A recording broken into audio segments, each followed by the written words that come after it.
Good afternoon, and I'm your talk show host, Terrence Perry. Welcome to Lifelong Learners, and I'm glad to be back. It's been a few weeks since we've been on. I had to take a little vacation. I needed a little me time. I think a little self care is good for everybody. But I'm glad to be back. I want to thank the audience for tuning in today. Of course, as always, we have a great show for you. If you've seen any of my posts on Facebook, you know today we have Gabrielle. I say Foushee, but she say it's for she. So hey, that's it's her name. Then she gets to call it like like it is. So we're gonna get into the show in just a little bit. Again, I want to thank you all for tuning in. If you want to call into the show today, you know the chat room is open. You can call in at 919-518-9773. If you have any questions, concerns, or if you want to just want to voice your opinions during the conversation, feel free to dial the number. You'll be on the chat line with us, and we'll put you on the air for any questions that you have. I want to just send a shout out to my producer Amnon. We appreciate Amnon for Welcome back. setting up all the cameras Roll and on. keeping us real. How's it going, Amnon? It's just fine. I'm glad to see you here. Oh, man, I'm glad to be here, and I'm glad that we are still here on Tuesday evenings. Again, I do want to say we do have Gabrielle Foushee on the show this evening, and um, she's an author. She's also in the ministry, and of course, we're going to talk about her testimony, her triumphs, her trials, her tribulations, her transformation. When we look at the whole picture of her talking about her life from childhood to adulthood at this point. So, without further ado, I want to introduce Gabrielle. How you doing? Hello, everybody. I'm doing well. All right, and we're glad to have you here today. I've been looking forward to having you on the show today. I know we've talked previously about you coming on and about your testimony. You know, and just about the book that you have, still standing, and still standing in and of itself. It kind of lets people know that it's a testimony. It's a Yes. testimonial. Can you hold up the book and just let people know Yes. that the book is out and it's available? And can you tell us a little bit about the book? What inspired you to write the book? Well, I was sitting at home one night about 12 o'clock in the morning, and it was just on my heart, write a book about your story. And so that's when I began to write the book. Now, writing the book, I did not know that it was going to take so long, but I wrote the book and I just put my all into the book, and I just thought about my childhood up until where I am right now. And everyone else was saying, oh, wow, you're a big inspiration. But I didn't see it for myself until I realized that I had done a lot in my short life. Okay. So in your book, you kind of talk about overcoming abuse, low self-esteem, identity confusion, Yeah. and and kind of those things just rolled up in your childhood Hmm. and on into your early adulthood. But also, can you just take us back to just as a child, you growing up? I think you say your mother and father Yeah.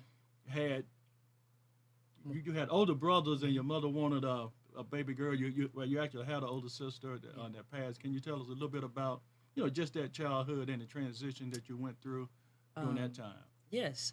Well, my mom had about four children before she had me. And my mom was really desperate for a younger, like a daughter, because what she did was her daughter had passed away, and along that really devastated her. And so she had all these guys, she had boys, and so she decided that I'm going to push through, I'm going to have this daughter. And so of course she hooked up with my father, and I came into play, but they called me the miracle child because my mom had lost two children, actually technically three, because my brother was a twin and she lost him. And so my mother continued to push and to have me. And the beautiful part about that is that's where I got my name Gabrielle, because it technically means like woman of God. Um, so it was a lot that my mom endured to having me, persecution from everyone else, and just telling them telling my mom stop having children, and so she didn't, and that's how I got here. So you were the fourth child, Yeah, I was like the fifth child. the fifth I was child. the fifth child. That was, you said that was a set of twins. Yeah, it was a set of twins. Can you share a little bit about the I guess the death of your other siblings? I think you said that was a brother that was murdered. Yes. And that was your older sisters that died from was it a car accident? Yes. My oldest sister passed away, a terrible car accident. They were out at the fair, and my sister got hit by a car because she pulled her hand away from my mom and ran out in the street. So she had passed away, and my mother has to live with that for the rest of her life. But not only that, my oldest brother, one of my older brothers, got shot in the head by his cousin, and he passed away as well. So my mom lost two children along this journey. So, well, technically three, because my brother was a twin, and she lost him in childbirth. Now, so let me ask you: did she lose them before you were born, or were you born when they passed? I was around for my brothers passing away because I was actually about 7 years old. So I actually knew my brother very well. Okay. And also, let's talk about you. You say you spent a lot of time with your grandmother as a child. You was going back and forth to Baltimore, Yeah. and then coming back to North Carolina. How was that? I think you spoke about it as far as school. It was kind of debilitating. During one year, you had to come back from Baltimore, Yeah. and you wasn't prepared for school. That's right. Well, most of my life I've been going up and down the highways, mainly Maryland. My great aunt lived up there, so my grandmother would take us up there for the summer. But because my brother had passed away, my mom semi went into depression, and they kind of forgot about me. So I ended up staying in Baltimore longer than expected, and I didn't learn anything at all since I was up there. And I kind of was pulled away from my other siblings, and I was raised with my grandmother, my aunt. And my aunt and my grandmother lived a very different life than Baltimore. In Baltimore, it was lunch and breakfast. We would go to the shelter to eat. And when I was at home, I didn't have to experience that at all. I really didn't even know what that was about. So it was a humbling experience for me, going to the shelter to eat and all these things that we had to do while staying up there with my grandmother and my great aunt. In terms of your mother and father during your childhood, were they together in raising you, or did you spend time with both parents growing up? Well, a little bit because my uncle came into my life around maybe 10 or 11, and my father had already left. They were together for maybe about 5 years of my life that I can remember. And they did not get along because of abuse and a lot of substance abuse, a lot of domestic violence. And so my uncle came in and he said, I kind of want to mentor you. And he took me to be with his family. And so my siblings kind of stayed down south, and I went up to D.C. That was your Uncle Herman? Yes, my Uncle Herman. No, was he your uncle on your mother's side, or your? Yes, he was my mother's brother, which he still is. He's still alive. Okay. So, I mean, what was different about him than your other aunts and uncles? And I think you said he was kind of the person that was, I guess, sort of like your grandmother in terms of what he would do for the community. Oh, yeah. Can you just tell us a little bit about him and how he affected you in a positive? Oh, yeah. My uncle was already a history maker, and he had no kids. So he had a stepdaughter at the time, and me and her would get along, and he would take us places and show us things that we've never seen before. He was just a good father figure.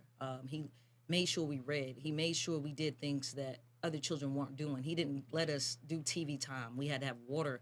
I mean, he's very disciplined because he retired from the Army as well. Okay. So when he took me, he made sure he cultivated me and taught me things. And most importantly, he taught me how to, do business since 9 years old.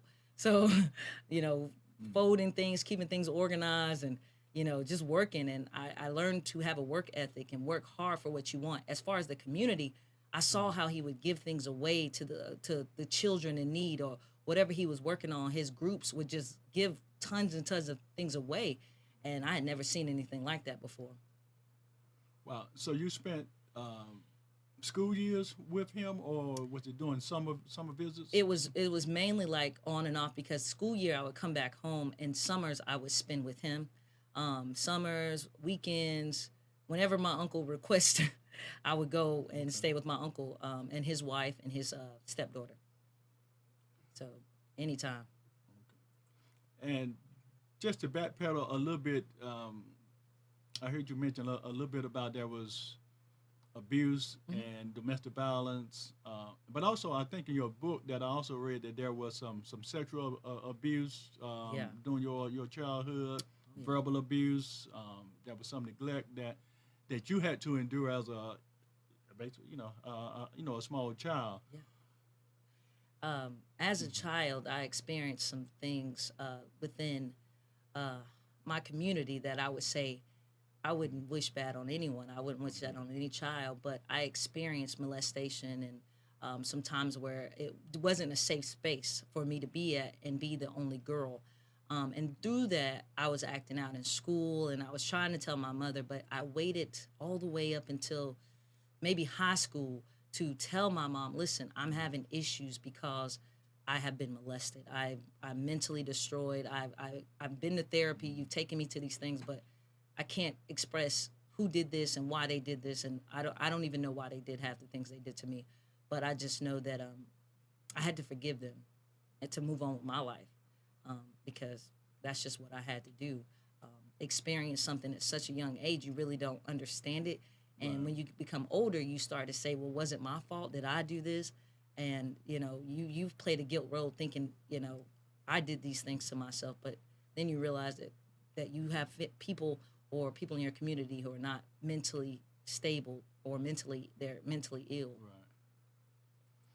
So how were you able to, I guess, to forgive and transition from that that space to a safe space Hmm. doing I know you mentioned and I don't know whether it was in middle school or Yeah. high school that where you and your girlfriends were acting y'all were drama queens as you said Oh was yeah. that middle school or high school It was middle school. middle school where the Middle drum school.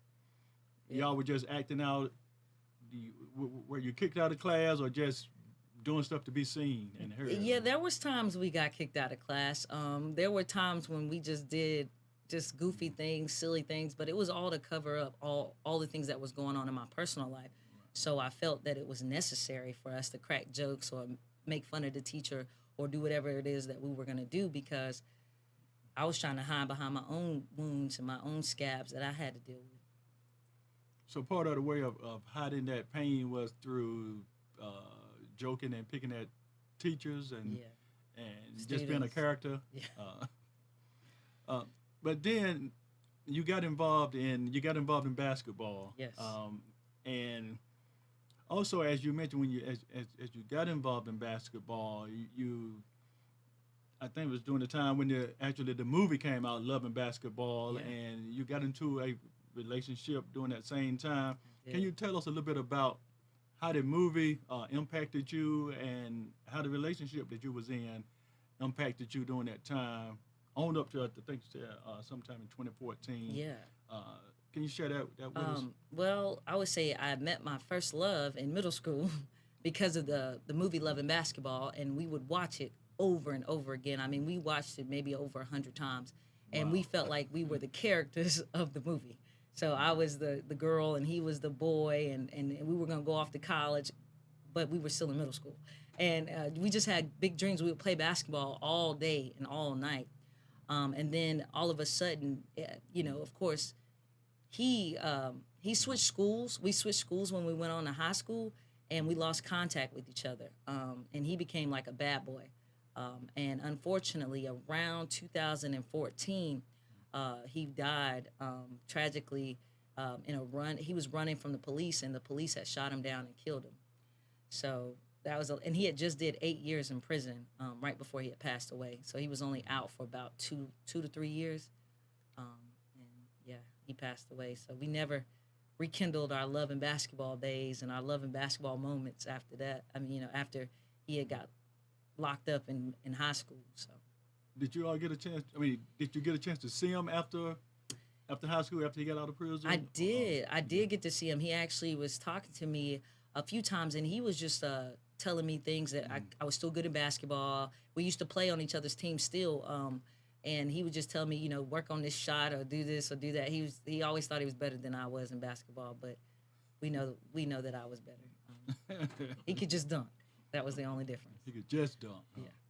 Now and also too, as you had shared a little bit about you playing basketball, which I thought you might have been a point guard, but you say you actually played center. Yes. How did that? How did that happen? You only what 5'6", 5 or something? Yeah. Well, I could play every position. The only problem was everyone was just as good, but nobody was good at being the center. So I just happened to play the center and be decent at it, and I could do little short corner moves, and I could get in between offense and defense and shoot around the perimeter very well. So my coach was like, "You're an all-around athlete, so we're just gonna put you at the post and see how well you box out and get rebounds." So then I started doing well, and she kept I believe from freshman to my senior year, I definitely played post most of that time. And you said you never lift weights. And you, I never you didn't lift weights, and you're more powerful than a power forward. You playing center. I'm like, Yeah, never lift. because I know some big girls there's on the ball teams and some tall girls, and so you had to be like a little pit bull to get up there and grab them rebounds and getting the ball out. And Oh yeah. so did you get an opportunity to play? I know you went to NCCU. Did you get a chance to play ball at Central? I didn't get an opportunity to play for the school, although the coaches wanted me to play, and a few of my friends that knew that I could play basketball wanted me to play for the team.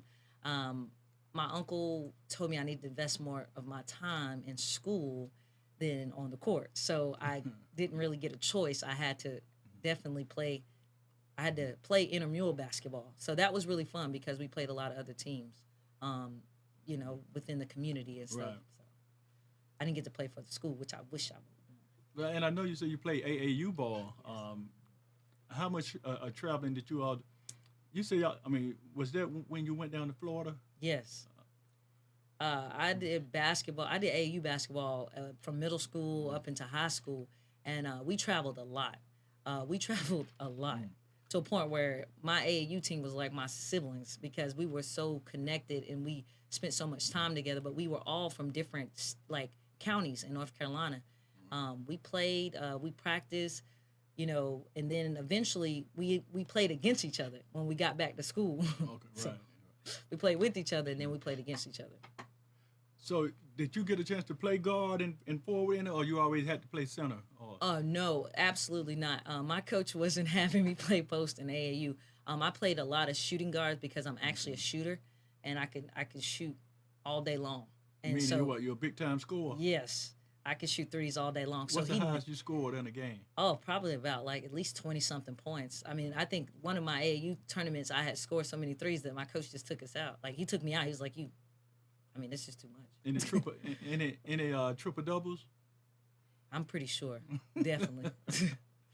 Okay. So basketball was your passion. Now, also let me back up and go to from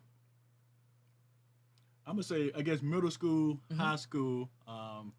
When you spoke about identity confusion during that time in your life, was it from the transition to middle school to high school when you noticed that, or was it high school to college? It was middle school to high school when I started to get a little confused about what it is that I wanted to do with my sexuality.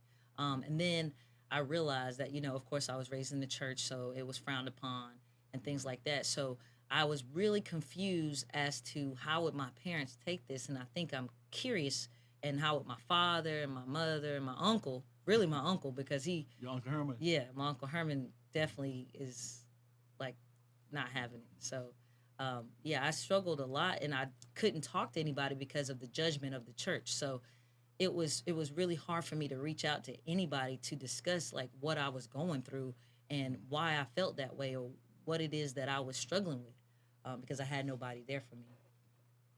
So, through high school, your basketball coach in high school and on in college. I think you talked about in college where you were working and going to school full Hmm. time and paying for a car and kind of Oh in a yeah, relationship yeah. and all that got kind of crazy. Oh yeah. Um, and it sounded like it may have spun out of control at some point to where you had Yes. to, just throw your hands up and say, "Hey, I can't do this.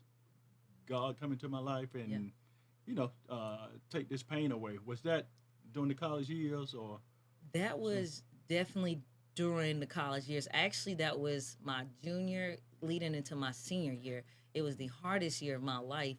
Um, Technically, pretty much leaving my apartment. My car was messed up, so I had to take buses to get back and forth to school. It was really my senior year, and I was in a Senior. relationship that was abusive, and it just wasn't healthy. It wasn't a healthy relationship, and the fact that I had like 18 hours in college, so I was still carrying a full load and still going to work because I had to pay for the bills, even though I wasn't living at the apartment. So for me, it was too much for me to bear. So I started going to church, and I was like, well, maybe God or somebody will help me because this is the only other thing I have going for myself at this point. So then I started getting kind of into the church, and I was like, okay, well, let me talk to some people. Let me figure out, my relationship with God was always there, but it was never magnified. It was never big. So, I mean, I always prayed and things like that, but Right. I really got kind of serious because I had experienced so much trauma in my life that I was just done with the lifestyle that I was living. I was done with consecutively losing. I would say I felt like I was losing every time I turned around. You say you was paying for an apartment that you weren't staying in. Yes. Uh, that's a bit much. But but also too you spoke about, and I think this was during college and maybe some in high school, but I think you particularly made this point about in the book when you were talking about in college, where you had started hanging out with I guess friends that were smoking and drinking, Yeah. and you kind of got into Yeah. that lifestyle. And I always say that those are lifestyle addictions. Mhm. That we're doing what we see our friends and associates Oh do, yeah. and we gravitate to that lifestyle, but it becomes addictive because we want to get out of it. We're still in it because our friends are in it. Did you Right. feel that way about when you was doing the drinking? Yeah. Did you ever smoke weed with I mean, I guess around that setting? there was maybe two times that I tried to, smoke weed and things like that, but it wasn't really for me because I didn't like not being in control. Now, as far as drinking, there was a time where I would just drink a lot of wine to kind of numb the pain because I kept having flashbacks of being molested. So, yeah, I felt like when they were going through their pain, I could drink with them at least. I wasn't a smoker at all, really. They And just blow smoke in your face. Yeah, they just blow smoke at me. And as far as smoking, there was times where I tried to smoke Black and Miles and things like that, but it literally hurt my throat, so I heard you. I had to let that go really quickly. So that wasn't really. I mean, I just really wanted to fit in. I wanted to feel included, but I realized that I was going to stick out regardless. That wasn't for me. So before and I'm gonna talk about some of the spiritual healing that Hmm. you had to go through to get to where you are now. But even before the healing came, as you said, you were having, I guess, flashbacks of the childhood molestation and just that going back to those memories. Hmm. Did you seek counseling or therapy, to kind of get your mind right, so to speak, Oh or yeah, get your emotional state back? How did you make that definitely. transition? What happened was I started to tell myself I'm not the victim anymore, and I had to find out that I had to learn to be victorious through this circumstance. So what I did was I did seek professional help because a Okay. lot of people will not seek professional help that are in the spiritual field, but I feel like God did send professionals for a reason. Right. So I did seek counseling. I did seek spiritual counseling as well as professional counseling as a trade. And what happened was I was around people who authentically cared for me and were supportive of me and not really judging me where I was, Right. but they were loving on me. So it showed me completely the different aspects of the love of God in a way because I saw more judgment growing up. I didn't see anything about like love of God. I didn't see anything about caring for a person right where they are. So when I started seeing other people that were maturing as well in their walk with Christ, like come and take me in and help me. That's how I became like I was getting healed every year, each year, because I had good people in my circle, healthy people in my circle. Okay. Was that during college? Yes, that was actually leaving college, going into my just adult life. Okay. So let's talk about that for um, leaving college when you graduate. You was graduating from Central, and you was, I think at that point you said you was ready for a lifestyle change. Yeah. So at the same time, were you meeting the people that I guess were in the church? Had you gotten involved in church at that point, or was you stepping into that framework or that ministry? Did Well, this happen after college or during that transition from college to I guess your work life? yeah, what happened was actually I started to attend a church for 6 years before I actually got into ministry.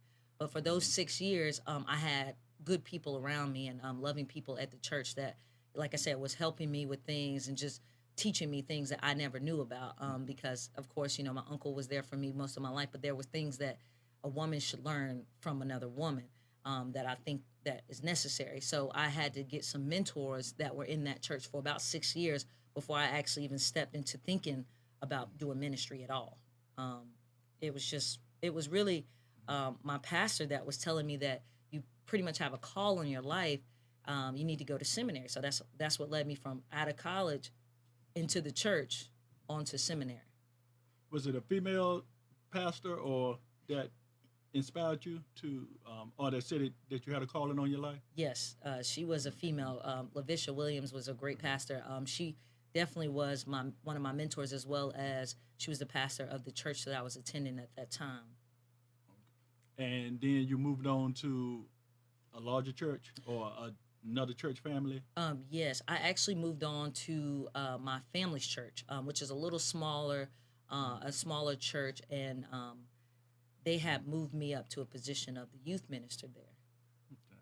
So let's talk about the youth ministry. I know you've been involved with youth ministry, I guess, since then, and you and some of your, I guess, your friends. You also had a business partner that Yeah. you also still have the partnership or the business. hmm Can Yeah. you share a little bit about that business and how Uh, how that came to be? well, as soon as we finished college, as soon as I finished college, I was standing outside a parking lot and I asked a friend of mine, I said, listen, we got to do something for our own community. These kids are not doing well. So she agreed. And then so I decided to ask my uncle to help us do a business plan and help us get an organization, a nonprofit together, which we did. We served the community for about 3 months, and then we got our first grant through Carborough High School. And so we mentor young women from ninth grade up into their 12th grade, making sure they don't drop out of school and just being there like a big sister program. So, yes, up until now, we still have our nonprofit. We're still doing that. And we're still reaching out to the young people, being healthy mentors. Okay. And what's the nonprofit Building Communities Matter? Yes. Inc. Yes. It's Building Communities Matter, Inc. All right, let me just send a shout out to if there's anyone out there that want to call in that has any questions for Gabrielle, you can call in at 919-518-9773. The chat room is open. You can call in again at 518-9773. Gabrielle is sharing her new book. Can you hold your Yes. book up again? And it's called Still Standing, and it talks about the trials and tribulations and some of the identity confusion that she went through, and also getting involved in the ministry, some of the childhood abuse that she endured. But the book is powerful. I read it cover to cover. It's kind of stair steps. It talks about her childhood, then it talks about her middle school years, and it goes on to her high school years and college, and then also her early adult life. So it kind of takes you on that journey.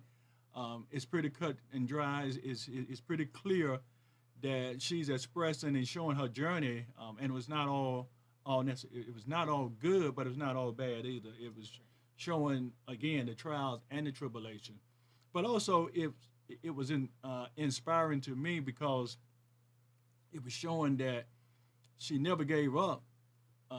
She was hurting, she was in pain, but she never gave up, and she kept. I think every time she even felt like giving up, that God would place someone in her life to inspire her all over again to keep going, whether it was an uncle or an aunt or friends or someone from school.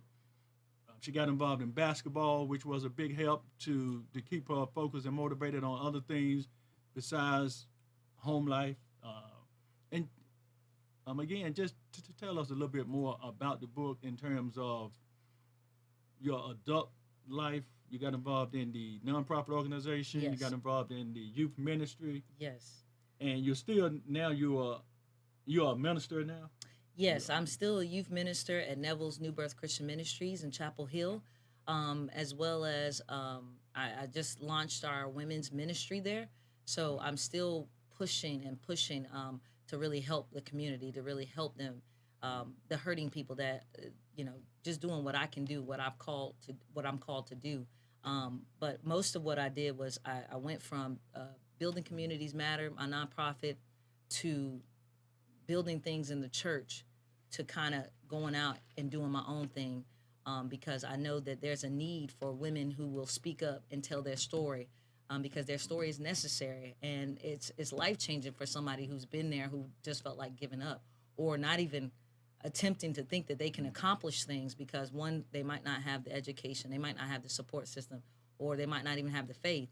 But I feel like if you pray, this is my thing, if you pray and ask God for guidance and ask God for help and support, He'll put the right people in your life at the right time, every time. Every time. I know you also said that when you was going through some of your trials and tribulations, there was a point where you said, "Why would God bless this mess?"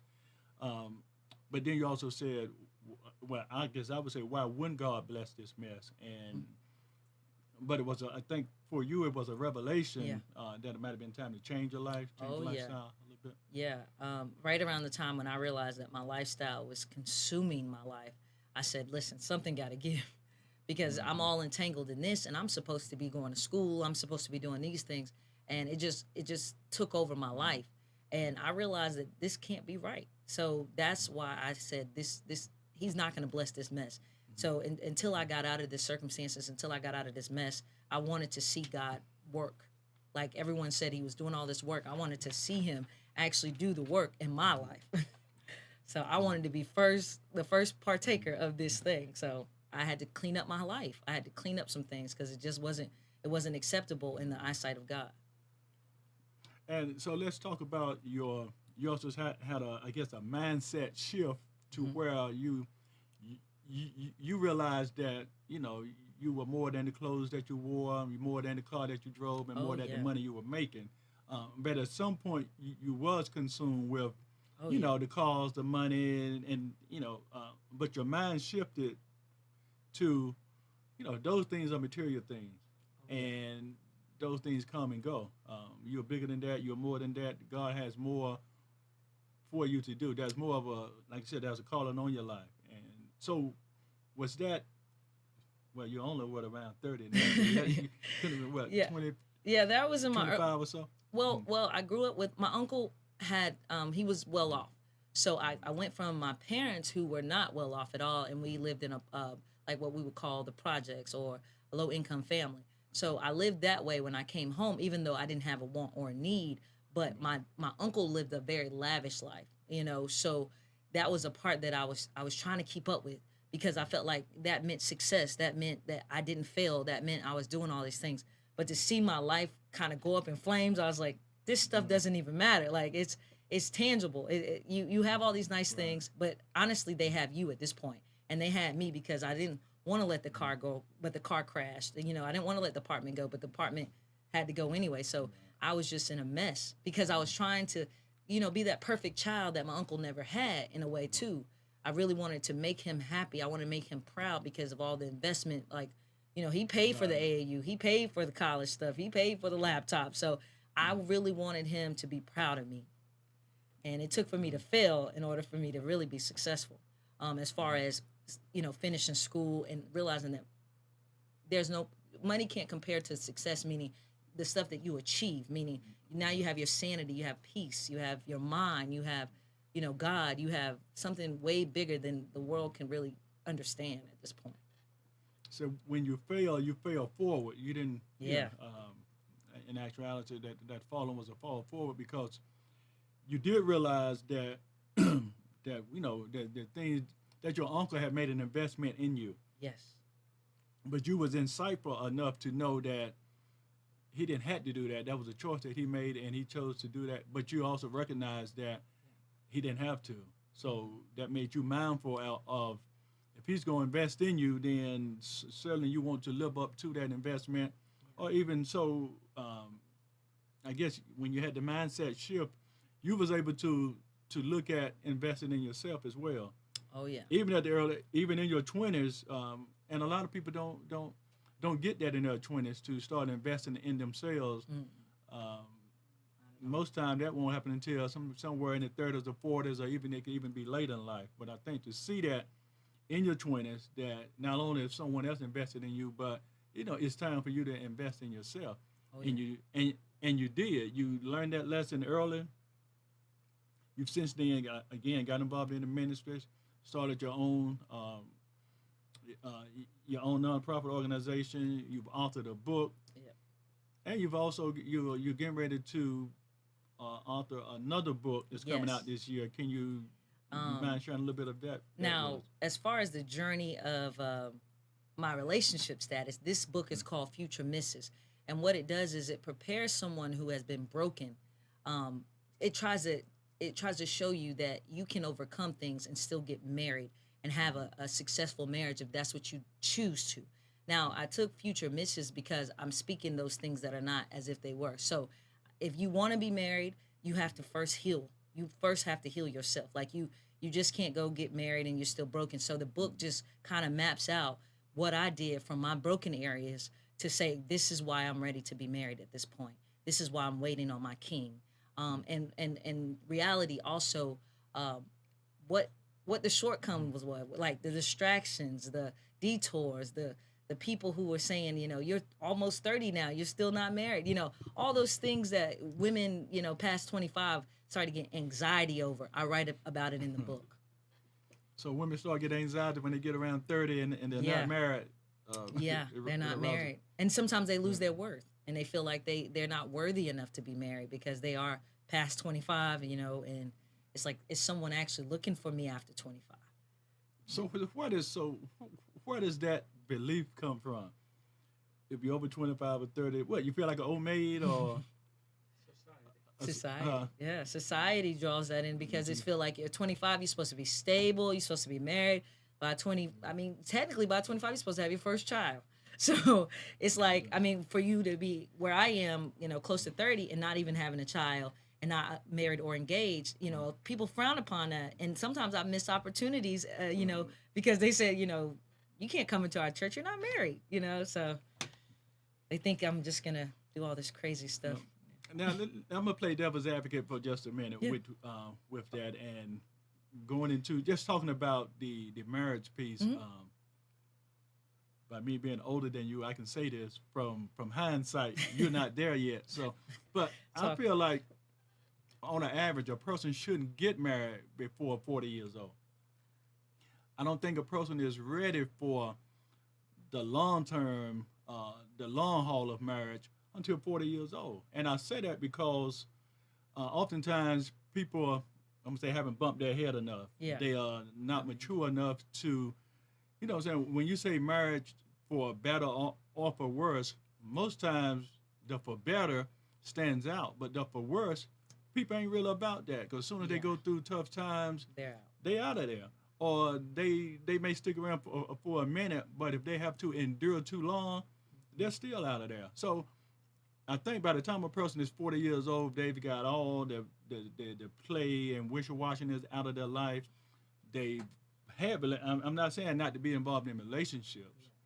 Do be involved in relationships because those relationships are, they're teaching and you're learning from those relationships. So by the time you're 40, then you're ready for the long haul. the investment of it ain't just about I. Now that team is two people, and we're gonna endure whatever we need to endure together. We're gonna hold out like we start out. But I think oftentimes most people get married in their 20s and so forth. They ain't ready. And most of them are divorced within 5 years, 2 years, 6 months. 2 days. Even if you get married in your 20s, by the time somebody's 40, then they like, hey, I've been married to this chick or this dude 20 years. I'm ready for a divorce. At 40 years old, a lot of times you see athletes when they in the league, the NBA or football league. You know, by the time they get out of the league at 40, they usually start retiring around 39 or 40.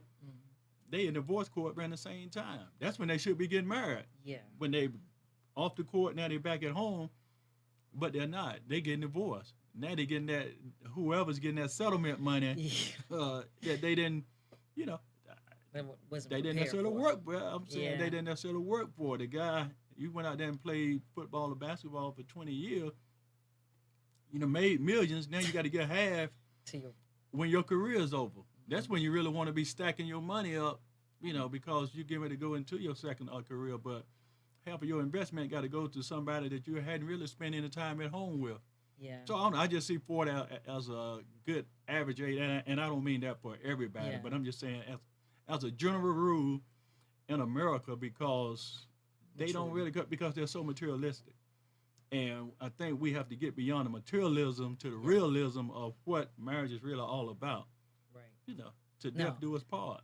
Yeah, I must say this is what blew my mind, because actually, as I was writing the book Future Misses, it's always a way of your journey. So it's like, for some women it may not be. You may think you're ready to get married, but there's a process in which you should take.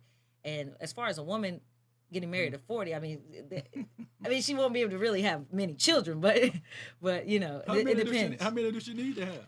As many, I mean, some women desire at least 5. I have friends who actually want about 5 kids, and they want to, you know, birth them. So, yeah. Wow. So I would see after 40, I'm not really sure if they're gonna be They able want to to do get started. They may want to get started a little earlier. Yeah. They're trying to birth five. But I do agree about the old, like, the older you are, because being young and seeing the dating scale from when I was actually dating, it is materialism. It is like their career. They want to match each other's career. It's not like let's build something together. It's more so it's individuality. So it's like, I have this, now you go find your way. You go find your thing, and that's not a successful marriage, because you're on 2 different levels. You're going here, he's going there. There's no agreement. And then too, look at the spirituality of a relationship. So you first have to look at the spirituality of the individual. Most people, and you may be the exception to the rule, because most people at your age or younger, they're not spiritually mature. They're I'm gonna say not even financially stable, but they're not spiritually mature. That comes with not just with age, but with experience, with knowledge, but wisdom. And then you know you're spiritually ready to commit, because you know you're going to go through some hard times. But spiritually, you understand that you're going to get through that hard time if you press on. But most people, young people, don't have the mindset that tomorrow. They ain't worried about tomorrow. They're concerned with the day. And if you don't have anything today, or if we go through a hard time today, I'm not about you tomorrow. But if you're thinking from a spiritual standpoint, you know you're going to get past today, and there will be a tomorrow. So let's prepare for that. You know, but they're just not ready. The average person is not. I'm gonna say you are the exception to the rule. I believe that. I do believe. I've seen it. Too many times. I talked to a lot of young girls, and like I play basketball. I used to play basketball at the center, and the guys was saying, you know, they are just playing games right now because they're young and they want to go out here and they want to explore things. And the females, on the other hand, are like, there's no good guys. So it's just we just haven't found that balance just yet. But yeah, I say in the early 20s, you still kind of finding yourself, and this is the journey of my book as well, because I was still finding myself. I didn't want to be broken and bring these broken pieces to my husband and say, here, take this. Right. That's the other part that comes to when you go through those relationships and those trials and tribulations, you have to ask yourself before you get into that relationship, are you bringing those old hurts and pains to Yeah, this exactly. relationship? Am I healed enough to be in a relationship? Or am I looking for someone to latch on to because I'm hurting, because I'm not healed? And so if you bring that to the relationship, then you're you're bringing a woundedness that the other person may not be ready for, and they may be wounded as well. So now you got two wounded people that's trying to come together and move forward, but they're moving forward in each other's dysfunction. Yeah, You yeah, know, and if yeah. you're moving forward in dysfunction, then what are you going to get? More dysfunction. Yeah, more dysfunction. Dysfunction breeds dysfunction. So it's a lot to think about when you really think of marriage. I think people take it lightly Mm-hmm. that, hey, we love each other, we just gonna do this, and that's fine if you're not in it for a long-term marriage. If you're looking for a Hollywood marriage, yeah, you can be in and out in 5 years, 7 years, and Yeah, no harm, no foul. But if you're looking for going the long haul, really sticking out a true marriage, then that's something that you have to be spiritually ready for. oh yeah. You know, Amnon, I hadn't heard anything out of you today, man. Can I get some? I'm absorbing this. This is all I can think is you're not a loser. Thank you. Yeah, she's definitely No, just. nowhere near. Let me ask you to just let the audience know how they can get your book, and also how they can get in touch with you. I know you also do speaking engagements. I do. I do. So just kind of let them know how they can get in touch with you through social media, how they can get a copy of your book, and Absolutely. so forth. Well, you can reach me at my name is Gabrielle underscore Foushee at yahoo.com. You also can call me at 202-258-8727. And you can purchase the book online at Amazon. They have the Kindle copy as well as the hardback, or the paperback. So if you want to get a copy, you can get it online at Amazon right now. I'm trying to figure out how I'm going to get it on to Barnes and Noble, but right now that's where I am. And you can just contact that number 202-258-8727.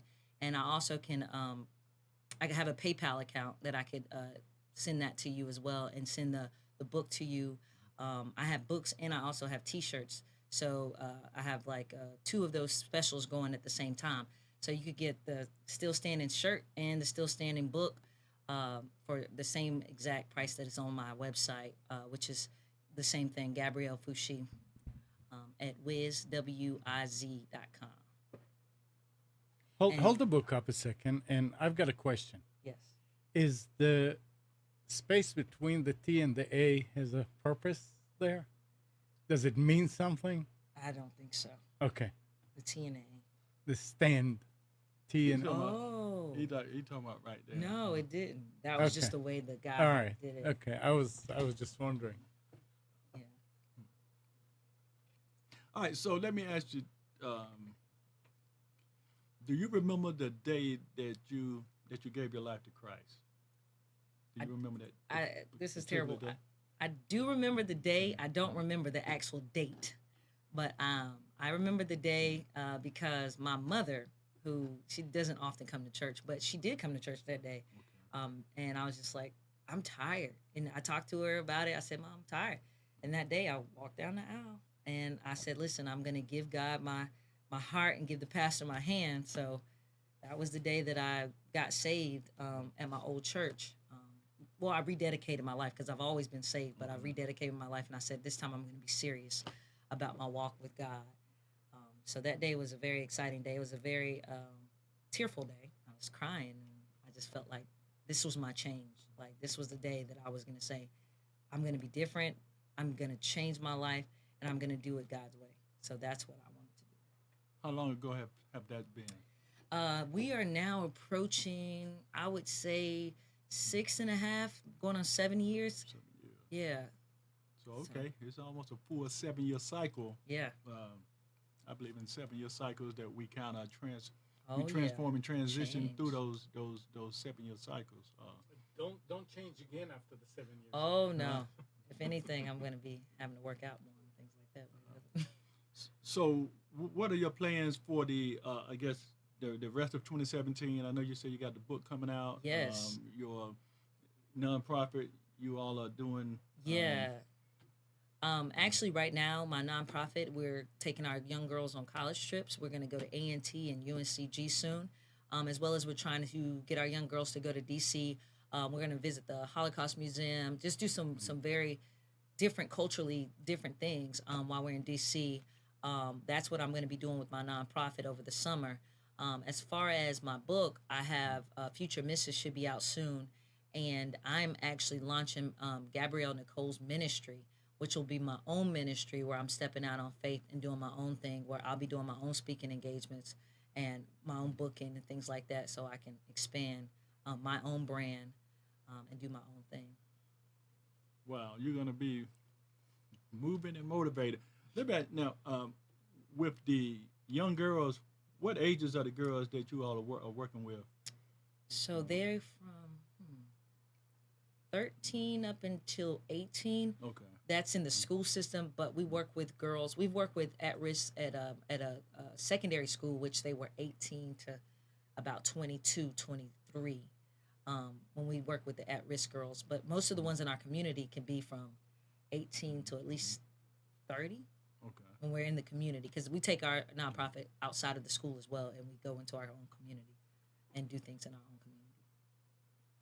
Okay. So, have any of the girls, I guess, are they involved in college or like coming from high school, or may have dropped out and got back in school because you all have affected their life, or Oh, yeah. any of them that wanted to drop out, where you all inspired them not to to keep pushing? We have a program that sets throughout the whole school year. Every girl who has finished our program has not only graduated but has gone off to college.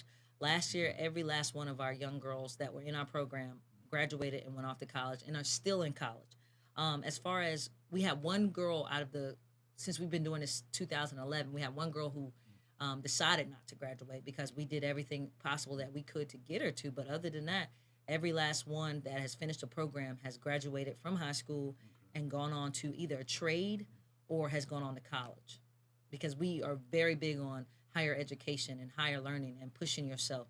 And really, whatever you want to do, we just let you know that it's possible. I mean, don't look at what you're doing right now. Just look at the future you.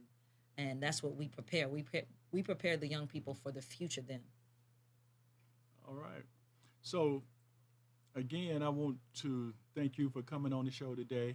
I appreciate you sharing your books, not just your book, but the testimony in your book, sharing your story, your life journey, and just taking people from where you've been to where you are now. Yeah. I think, as you also said, it's good to share that story because many need to hear that, and it do empower lives, and it do let others know that they too can achieve, and they can go through trials and tribulations, but they don't have to give up, and they're not done yet just because they've gone through.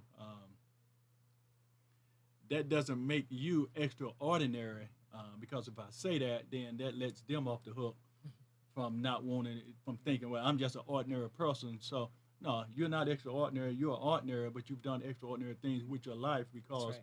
you stayed persistent and you didn't give up on yourself, and you had people around you that wouldn't let you give up on yourself. And also, you understood what spirituality was all about and how that just changed your mindset about not just possibilities today, but possibilities tomorrow. So I thank you for coming on. I'm looking Thank forward to working with you in the future. I'm looking forward to some of the other things that we've talked about in terms of working in the community this year going forward.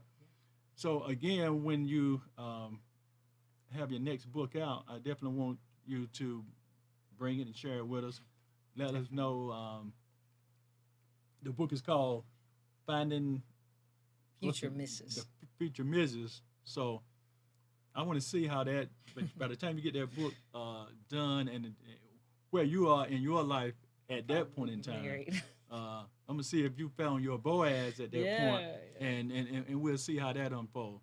But I also want to just thank the audience for tuning in with us again today. I appreciate you all every Tuesday, and we are back for the rest of February and March. I needed a break in January. I've had that, so now I'm re-energized. I'm ready to go forward with shows the rest of the year. We look forward to next Tuesday. We're gonna have another exciting show for you. I want to thank you all for tuning in. Thanks, Gabrielle. Thanks for coming on. Thank you. Amnon, I appreciate you. Thank you. Thank you for having me. All right. So you all have a great evening, and I look forward to seeing you all next Tuesday, same time, same station.